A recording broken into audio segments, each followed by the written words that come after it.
Hello viewers, నేను Sahasra. Welcome to our channel. Pawan Kalyan నటిస్తున్న మొట్టమొదటి పీరియాడిక్ సినిమా హరిహర వీరమల్లు.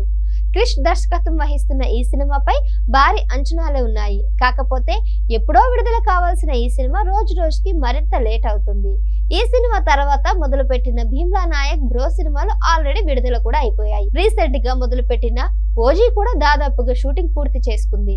కానీ హరిహర వీరమల్లు సినిమా మాత్రం బాగా ఆలస్యమైందని చెప్పాలి.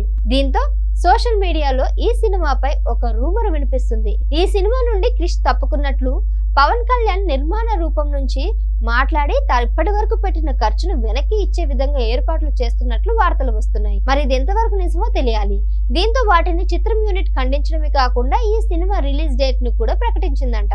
నిజానికి హరిహర వీరమల్లు సినిమా చిన్న సినిమా ఏం కాదు. ఈ మధ్య కాలంలో టాలీవుడ్ లో ఇలాంటి పీరియాడిక్ మూవీ తెరకెక్కలేదని చెప్పవచ్చు. భారీ స్కేల్ లో తీస్తున్న సినిమా కావడంతో పవన్ కళ్యాణ్ డేట్స్ ఎక్కువ అవసరం అవుతున్నాయి. ఇక ఈ సినిమాకు ఇప్పటికే దాదాపుగా 100 కోట్లు పైగా ఖర్చు చేసినట్లు తెలుస్తుంది. 20% వరకు షూటింగ్ కూడా పూర్తి చేసుకుంది ఈ సినిమా. పవన్ కళ్యాణ్ రాజకీయాల్లో బిజీగా ఉండటం వలన బల్క్ గా డేట్స్ కేటాయించకపోవడం కుదరడం లేదనమాట. అందుకే ఈ సినిమా ఆలస్యం అవుతుందని అంటున్నారు. ఎన్నికల తర్వాత పవర్ స్టార్ ఈ సినిమా మీదకు వచ్చే అవకాశం ఉందని, ఈ గ్యాప్ లో సినిమా యొక్క పోస్ట్ ప్రొడక్షన్ వర్క్ మీద క్రిష్ పనిచేస్తున్నట్లు సమాచారం. ఇప్పటి వరకు ఈ సినిమా నుండి బయటకు వచ్చిన మెటీరియల్ చూస్తే టాప్ రేంజ్ లో ఉన్నట్లు కనిపిస్తుంది. ఈ సినిమా ఎప్పుడు విడుదలైనా కానీ ఇండస్ట్రీ రికార్డ్స్ బద్దలు కొట్టడం ఖాయమనే మాటలు కూడా వినిపిస్తున్నాయి.